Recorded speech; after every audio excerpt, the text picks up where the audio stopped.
설교 제목이 은혜 잘하고 강하게 하는 힘이라는 제목 가지고 말씀을 전하겠는데요. 우리가 삶을 살아갈 때 하나님이 나를 부르신 곳이 있습니다. 하나님께서 나를 부르신 곳이 있는데 그 부르신 곳에서 내게 맡겨진 일을 성실하게 최선을 다해서 하는 건 그게 성도들의 삶이라는 겁니다. 저도 그렇습니다. 하나님께서 나를 이곳에 보내셨다. 하나님께서 나를 이곳에 보내셨는데 내가 필요해서 하나님께서 나를 이곳에 보내셨다는 그 확신을 가지고 있고, 또 하나님께서 나는 교회와 영혼들을 살리기 위해서 나를 보내셨다, 이 생각들을 가지거든요. 그래서 저는 모르겠습니다. 제가 여러분들을 변화시킬 수 있는 능력은 없습니다. 그러나 제가 은혜 가운데서 내게 맡겨진 사명들을 감당할 때 반드시 하나님께서 나를 보내신 목적들과 나를 세우신 그 목적들을 이뤄간다 생각하거든요. 여러분의 삶 가운데도 마찬가지입니다. 내가 살아야 돼요. 내가 서야 돼요. 그래야지 내가 다른 사람을 세울 수 있는 사람이 될 수 있지, 내가 살지 못하고 내가 세워져 있지 않은데 다른 사람 살려낼 수 있는가? 안 된다는 것을 기억하셔야 됩니다. 그래서 삶을 살아갈 때 보면 다른 사람을 탓하는 게 아니라 저 사람을 살리지 못하고 저 사람을 세우지 못하는 내 자신을 탓하십시오. 내가 능력이 없으니까 안 되는 거예요. 그래서 우리가 기도할 때도 보면 내가 안 되니까 하나님의 은혜를 구하며 나갈 때 나를 살려주시고 나를 통해서 세워주시는 하나님의 은혜가 있다는 것을 잊어버리지 마시고 살아갔으면 합니다. 저는 성도들에게 보기를 원하는 것은 간절함입니다. 기도할 때도 그렇습니다. 저는 보면 악착같이 기도하는 사람이 좋거든요.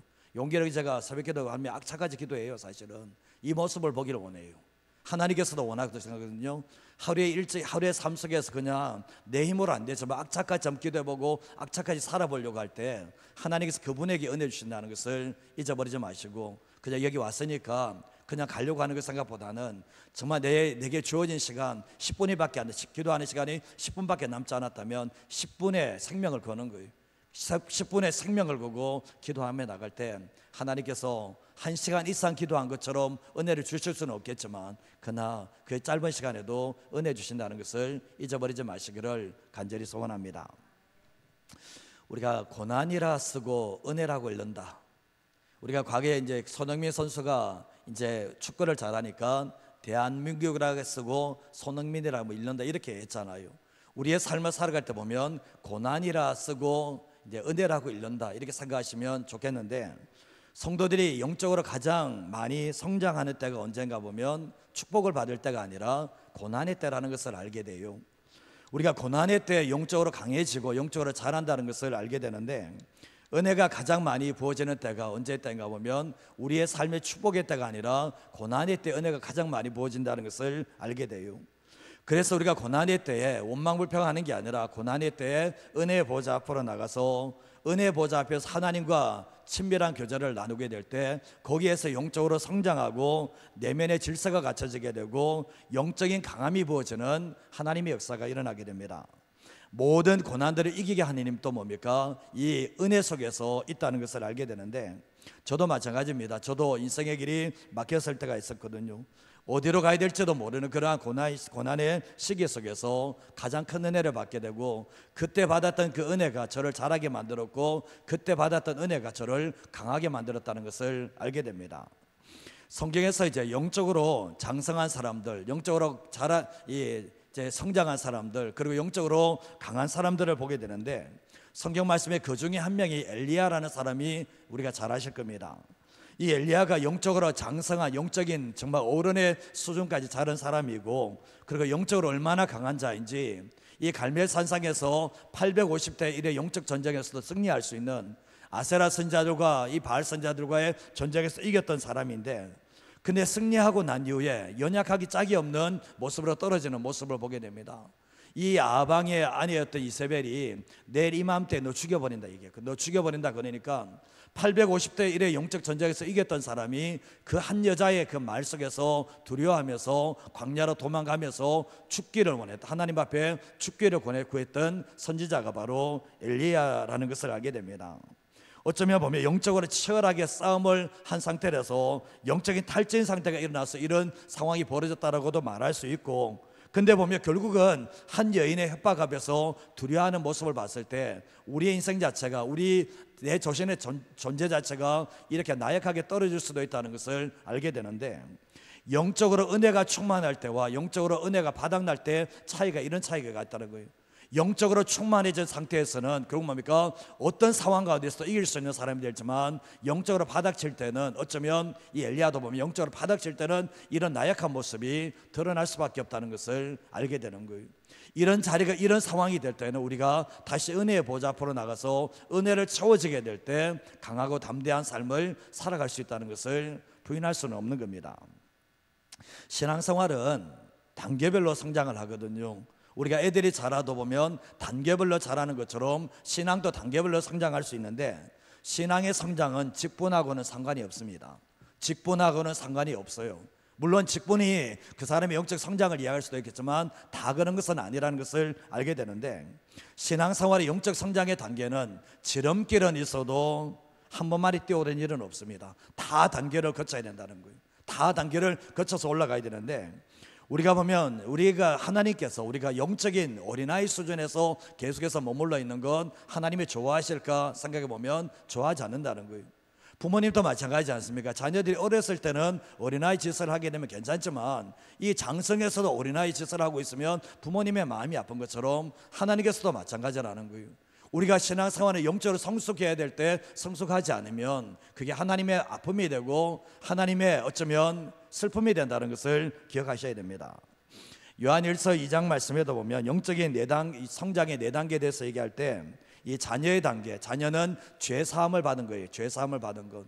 근데 하나님 아버지의 존재를 잘 몰라. 태어나기는 탔는데, 아기로 태어났는데 부모님을 모르는 것처럼 이 단계가 뭐냐면 영적 자녀의 단계예요. 그리고 영적인 이제 어린아이의 단계, 아이들의 단계가 있는데, 이 아이들은 뭡니까? 철이 없어요. 철이 없는데 뭡니까? 아버지는 알아. 아버지는 아는다는, 자기를 구원하신 하나님 아버지를 아는 단계가 바로 이 영적 어린아이 단계인데, 시기와 질투가 많고 이런 시기가 정말 가는 곳마다 문제를 터뜨리는 사람들의 특징이 뭐냐 보면, 애 누워있는 아기들은 문제 안 터뜨려요. 근데 보면 이 애가 되면, 어린애가 되면 문제가 터뜨리는 것처럼 교회 안에서도 영적 어린아이들이 많으면 항상 문제가 끊이지 않는다는 걸 알게 돼요. 근데 이 단계를 벗었으면 이제 청년의 단계로 들어가거든요. 청년의 단계의 특징이 뭐냐 보면 하나님의 말씀이 그 내면 안에 자리 잡고 있어요. 그리고 하나님의 말씀을 통해서 강한 사람이 되고 어둠의 흉악한 자도 이길 수 있는 능력이 뭐냐 보면 이게 영적인 청년의 단계예요. 그리고 마지막 4번째 단계가 뭐냐 보면 이제 태초부터 계신 하나님 아버지, 어린아이의 단계와 영적 아비의 단계의 차이가 뭐냐 보면, 여기는 아버지를 안다는 것이고 여기는 태초부터 계신 아버지를 안다는 거예요. 하나님과의 친밀한, 그 영원부터 계신 그 주님과의 친밀함이 있는 단계가 바로 영적 아비의 단계라는 것을 알게 되는 거예요. 근데 우리가 신앙생활 할 때 보면 계속해서 올라가야 된다는 거예요. 우리가 영적 아비의 단계까지 올라가야 되는데, 신앙 연수가 많다, 오래됐다고 해서 오래다고 그까지 올라가는 건 아니에요. 그러나 신앙성 연수가 많아지면 많아질수록 하나님의 기대치가 있는데, 우리가 그 기대치에 맞춰가야 된다는 겁니다. 근데 그 기대치에 맞춰가려면 우리에게 필요한 게 뭐냐? 하나님의 말씀도 필요하지만 하나님의 은혜가 필요하다는 것입니다. 은혜 없이는 이 단계를 못 올라간다는 거예요. 은혜 없이는 이 단계를 못 올라가게 되는데, 그래서 우리가 영적으로 성장해 나갈 수 있도록, 나갈 때 영적으로 어린아이에 있는 사람들을 도와주며 세워줄 수 있는 하나님의 사람이 될 수 있는 거예요. 우리가 보면 어린아이들이 어른의 일을 모르잖아요. 어른의 일을 모르지만 어른들은 어린아이 일을 알잖아요.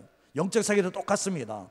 영적으로 성숙한 사람들은 영적 어린아이 상태의 사람들을 알아요. 그러나 영적으로 어린 사람들은 영적인 성숙한 사람들의 그 세계를 전혀 모른다는 겁니다. 왜냐하면 수준에 따라서 전혀 이해할 수도 없고 납득할 수도 없다는 것을 알기 때문에 우리는 영적인 세계에서는 성숙한 사람이 되기 위해서 몸부림치는 것이 너무나 중요한 거예요.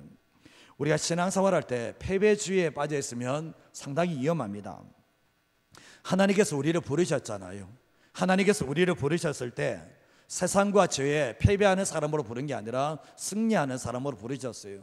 그래서 우리는 삶을 살아갈 때 우리가 지고 넘어질 수는 있지만 그게 내 일상이 되고 내 삶이 되면 나는 지금 신앙생활을 하는 게 아니라는 거예요.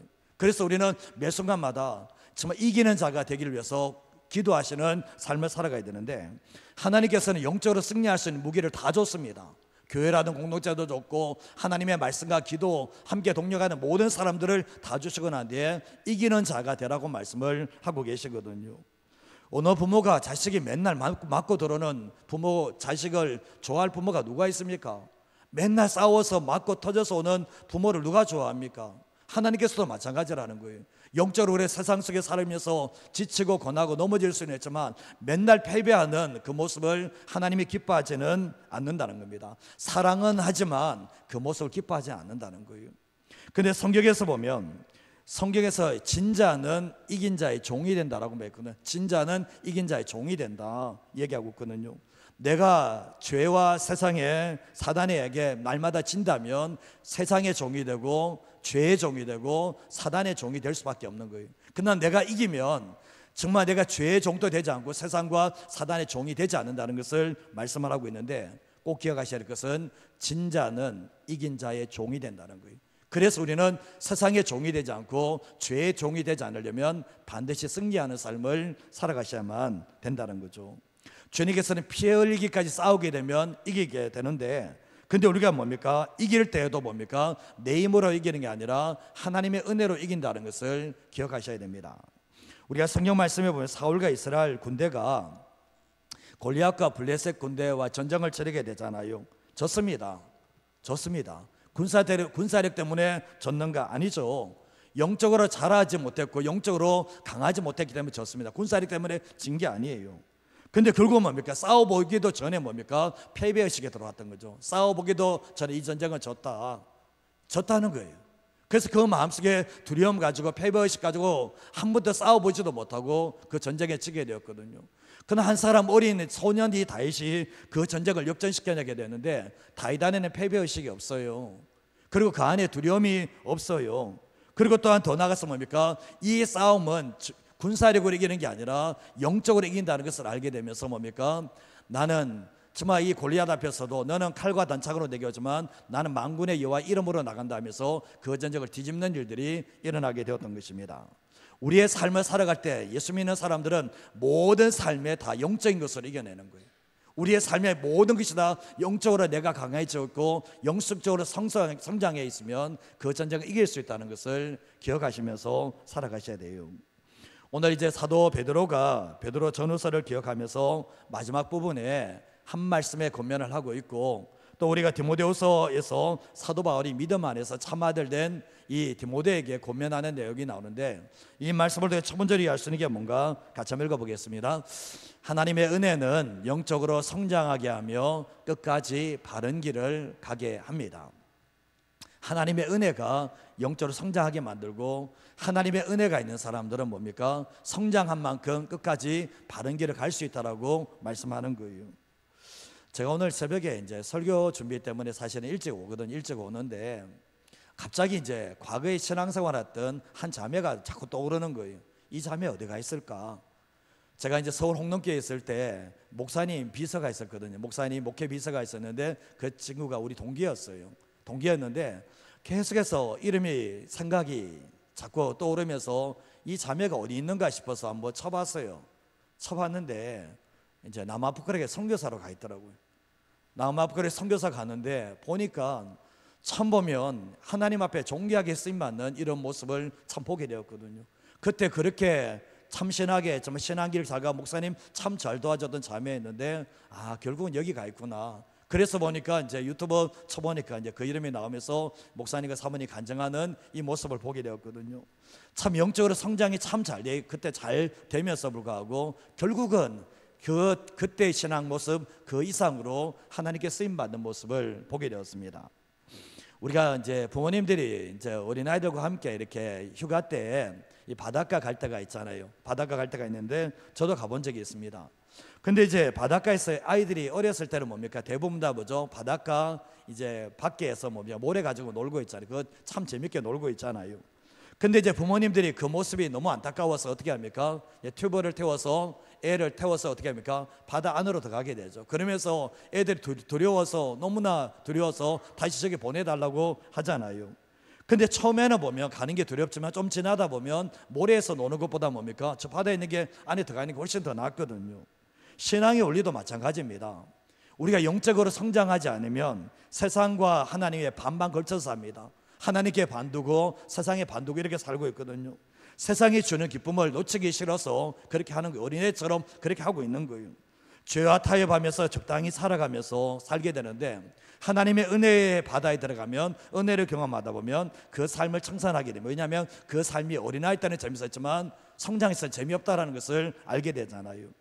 우리의 삶에도 마찬가지라는 겁니다. 왜 영적으로 자꾸 무너져요? 영적으로 왜 자꾸 죄와 타협하고 세상과 타협하는 삶을 사는가? 그게 재밌으니까, 그게 영적으로 어린아이 상태에서 너무 재미니까 그걸 하게 되지만, 영적으로 성장하게 되면 그것에 재미없는 거예요. 그거 어린아이 때 일이 전혀 재미없는 일이라는 것을 깨닫는 일들이 있게 되거든요. 오늘 베드로서 3장 17절에서 18절 말씀에 같이 한번 읽어볼까요? 그러므로 사랑하는 자들아, 너희가 이것을 미리 알았은즉 무법한 자들의 미혹에 이끌려 너희가 굳센 데서 떨어질까 삼가라. 오직 우리 주 곧 구주 예수 그리스도의 은혜와 그를 아는 지식에서 자라가라. 영광이 이제와 영원한 날까지 그에게 있을지어다.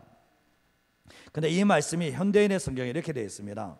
사랑하는 여러분, 그러므로 여러분은 이것을 알고 늘 조심하여 악한 사람들의 꾀임에 빠지지 않도록 믿음을 굳게 지키십시오.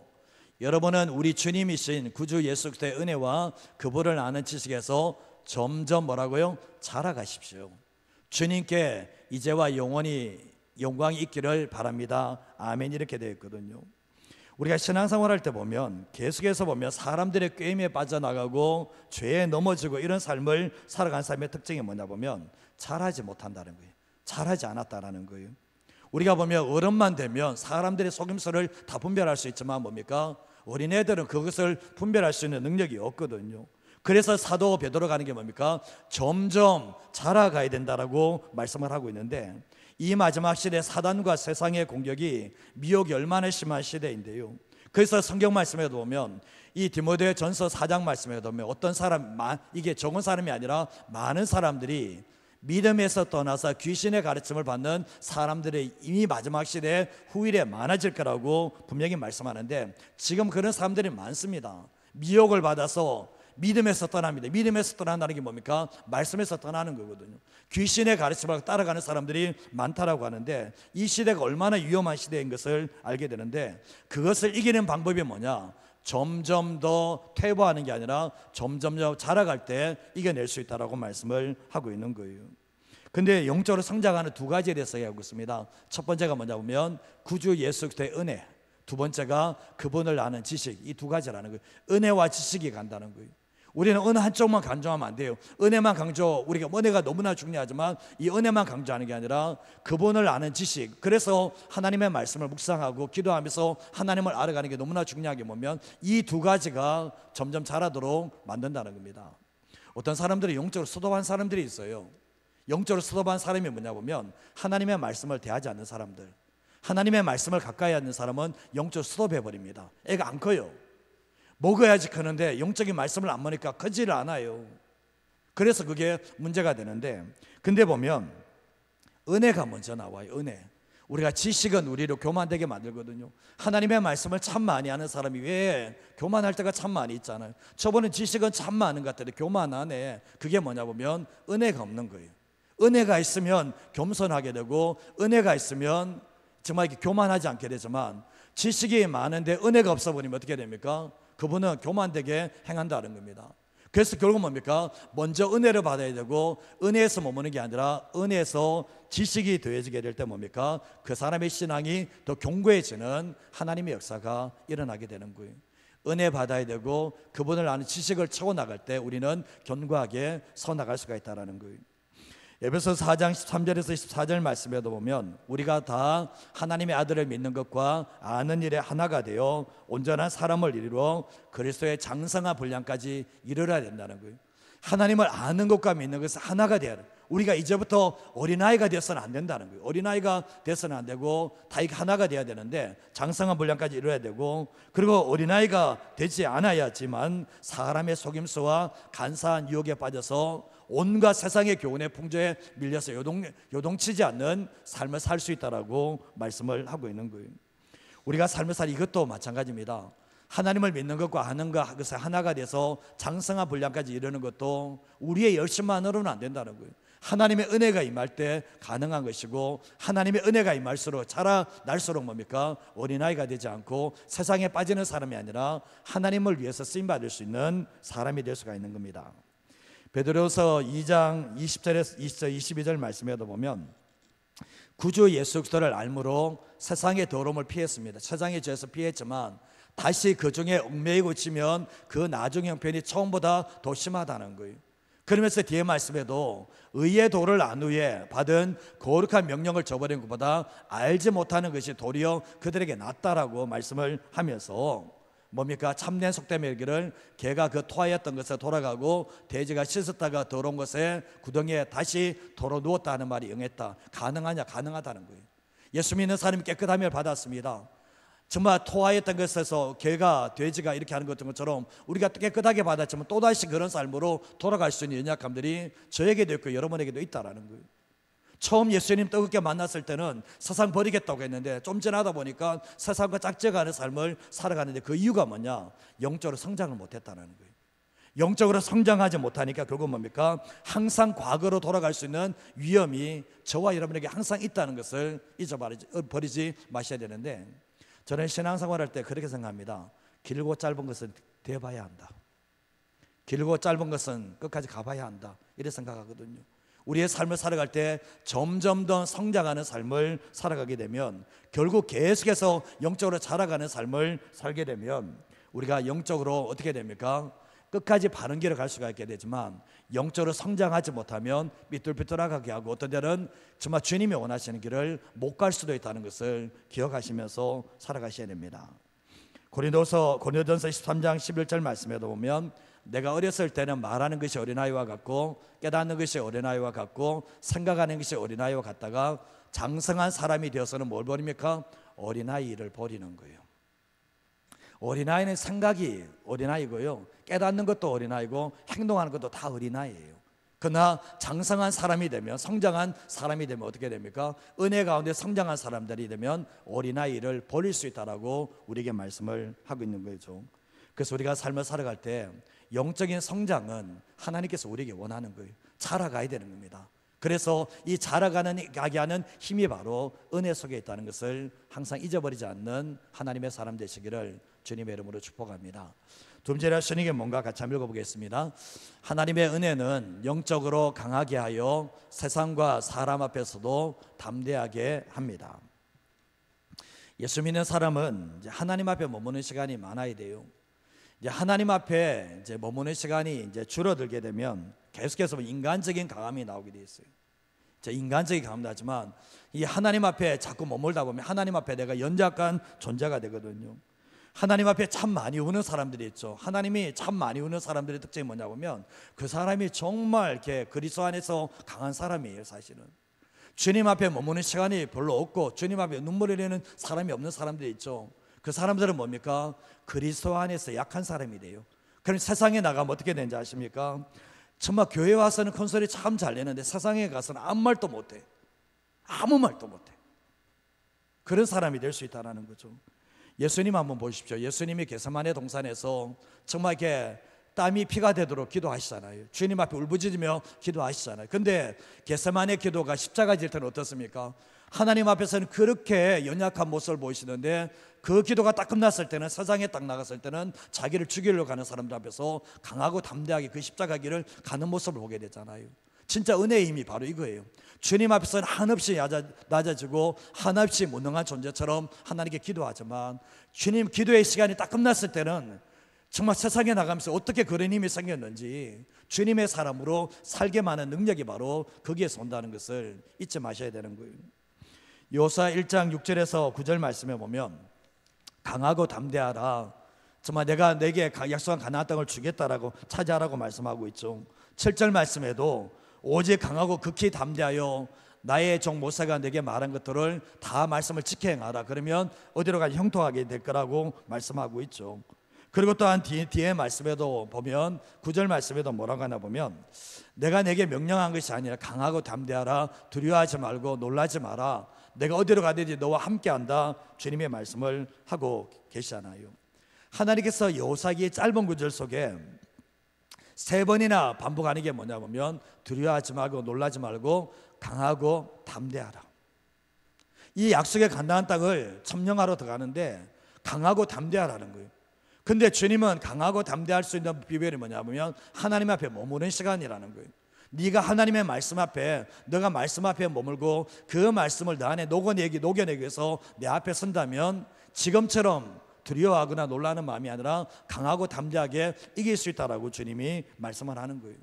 여호수아도 마찬가지입니다. 무수히 많은 전쟁을 치렀지만 지금 약속의 가나안 땅을 치러 나갈 때 은혜 앞에 서지 않으면 결국은 이 전쟁 속에서 두려움 속에 살아갈 수밖에 없다는 것을 알게 돼요. 오늘 디모데후서 2장 1절과 2절 말씀 한 번 더 읽어보겠습니다.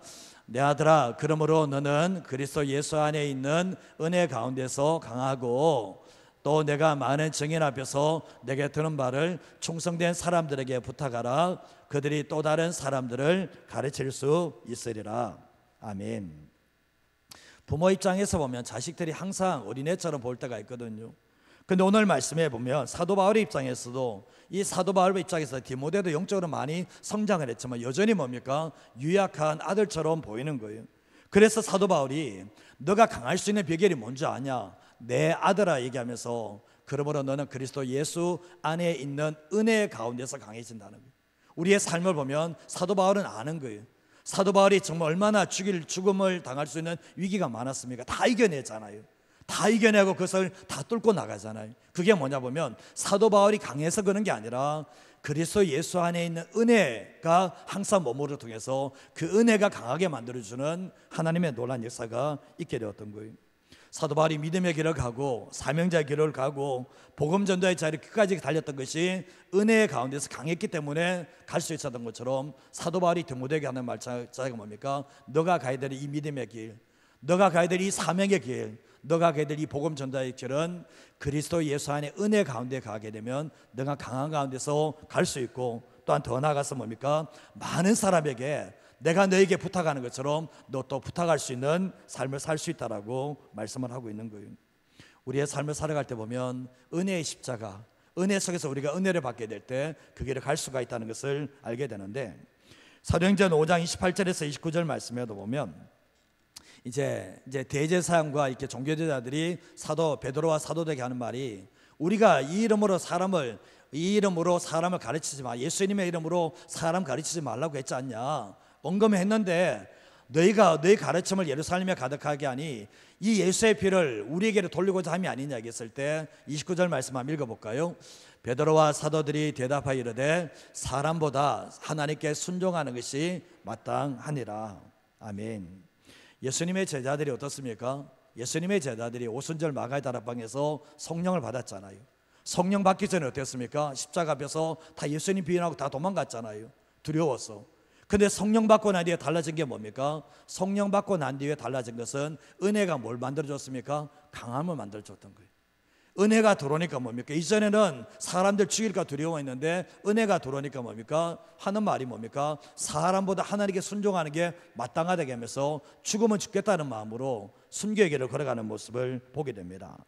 결국 뭡니까? 사람과 세상이 두려워서 갔던 이들이 은혜를 받으면서 결국 뭡니까? 하나님 앞에 철저하게 순복하겠다는 이 자세를 보이는 것을 보게 됩니다. 자, 마지막 구절입니다. 한번 읽어볼까요? 16장 32절 3절 같이 읽겠습니다. 보라, 너희가 다 각각 저곳으로 흩어지고 나를 혼자 둘 때가 오나니 벌써 왔도다. 그러나 내가 혼자 있는 것이 아니라 아버지께서 나와 함께 계시느니라. 이것을 너에게 이르는 것은 너희로 내 안에서 평안을 누리게 하려 함이라. 세상에서는 너희가 환난을 당하나 담대하라. 내가 세상을 이기었노라. 세상에서는 환난을 당하는 게 정상입니까? 비정상입니까? 정상입니다. 내가 세상에서 환난을 당하는 일이 없습니까? 내가 예수님의 길을 가는데 편안하십니까? 사명자 길 안 가고 있는 거예요. 지금 삶을 살아갈 때 아무런 고난이 없습니까? 내 삶을 살아가는데 아무런 어려움이 없습니까? 진짜 그리스도인은 아니에요. 그분은 예수님의 길을 따라갈 때 주님이 하시는 말씀은 너희가 세상에서 환난을 당할 거다. 그러나 담대하라는 거예요. 내가 세상을 이긴 것처럼, 내가 하나님 아버지께 가서 은혜를 받아서 세상을 이긴 것처럼 너희들 또한 정말 은혜 받으면 정말 환난을 당하지만 정말 담대하게 살아갈 수 있다는 것을 분명하게 말씀을 하고 있는 거예요. 삶을 살아갈 때 그렇습니다. 은혜 앞에 머물면, 하나님 앞에 머물면 세상과 사람에게 담대해요. 그러나 은혜 앞에 머물지 않으면 세상과 사람들 앞에서 비굴한 삶을 살아갈 수밖에 없다는 것을 알게 되는 거예요. 오늘 이 말씀의 핵심이 뭡니까? 은혜입니다. 은혜가 자라게 만들고 은혜가 강하게 만드는 거예요. 그래서 끝까지 바른 길을 갈 수 있도록 만들어주고, 정말 이 은혜가 결국 뭡니까? 세상과 사람 앞에서도 담대하게 살아갈 수 있도록 만들어주는 것이 결국 뭡니까? 성도들의 힘이라는 것을 알게 돼요. 제가 이 말씀만 전하고 마치겠는데요, 제가 성도들에게 그런 얘기 합니다. 교회에서 소리 내지 마시라고. 교회에서 소리 내지 마시고 소리 내시려면 세상 가서 하시라고. 세상 가서 소리 내시라고. 교회는 은혜 받는 곳이에요.